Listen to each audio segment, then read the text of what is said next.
Bonjour, bonjour à tout le monde qui nous suit.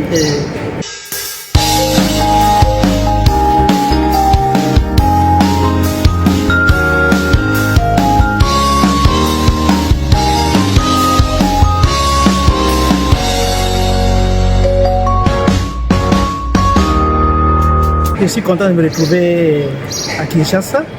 Et je suis père fidèle Mikiele, Oblat de Marie Immaculée. J'ai été formé comme Oblat ici au Congo. J'ai été ordonné à 2000. Et puis après 2 ans et demi de travail ici, de travail missionnaire au Congo, et je suis allé au Kenya. Ça fait maintenant 22 ans depuis que je suis au Kenya.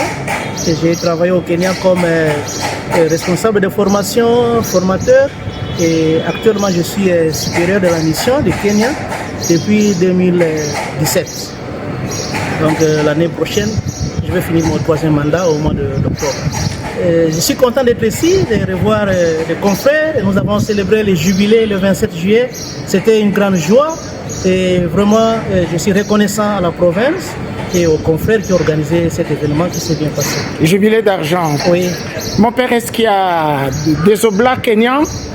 Oui, il y en a beaucoup. Nous remercions Dieu. Vraiment, la mission est de croître, de grandir.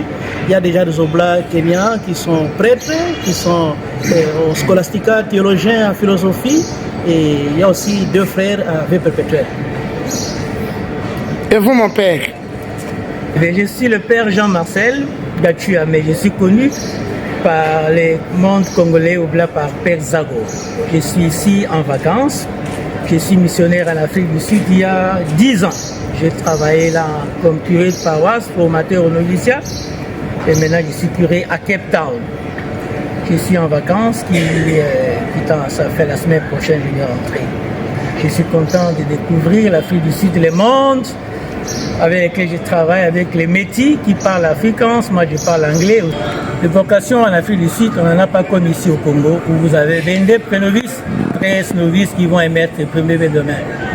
Nous, ça dépend des régions, parce qu'il y en a qui... KwaZulu-Natal, Bloemfontein, Johannesburg, Kimberley, on n'a pas assez de vocations. Nous prions pour que les jeunes s'intéressent à devenir Oblat, frère ou père.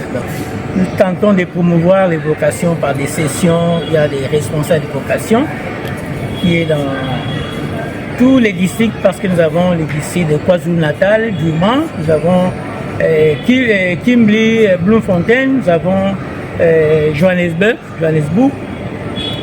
Alors les responsables cherchent, mais ce n'est pas à comparer comme au Congo. Il y a beaucoup de vocations. 22 jeunes vont commencer les prénoviciats et 13 vont émettre le vœu demain, le premier vœu. Nous avons 4 races en Afrique du Sud. Nous avons Alors les oblats, justement, en Afrique du Sud, pays multiracial. Multiracial, oui. Oui. 4 races, vous dites. 4 races, il y a les blancs, les noirs, les indiens et les métis. Et les oblats sont de quelle race? Nous appartenons à toutes les 4 races.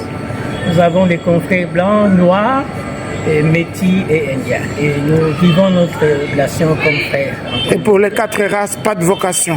Pas de vocation. Pas seulement oblats, mais en général? En général. C'est un constat général. Et nous prions pour les vocations. Moi, je suis content de travailler en Afrique du Sud parce que les missionnaires belges qui sont venus au Congo, ils venaient de l'Afrique du Sud. Le père Edor Hubert, arrivé au Congo le 12 juillet 1931, est venu du Bas-Hollande, est venu d'Afrique du Sud en fait. Oui. Et vous êtes sur les traces de Joseph Gérard, le tout premier Oblat arrivé sur la terre africaine, c'est là qu'il était. Voilà. Merci mon père. Je vous en prie. Merci mes pères. Nous vous en Allez, prions. bonnes vacances. Merci beaucoup. Oui, allez. Nous vous en prions. Et bon retour chez vous. Merci beaucoup. Merci. Union de prière. Merci. Nous souhaitons vraiment un bon apostolat, bon ministère, surtout de communication. C'est toujours intéressant de vous suivre. Merci. Bye.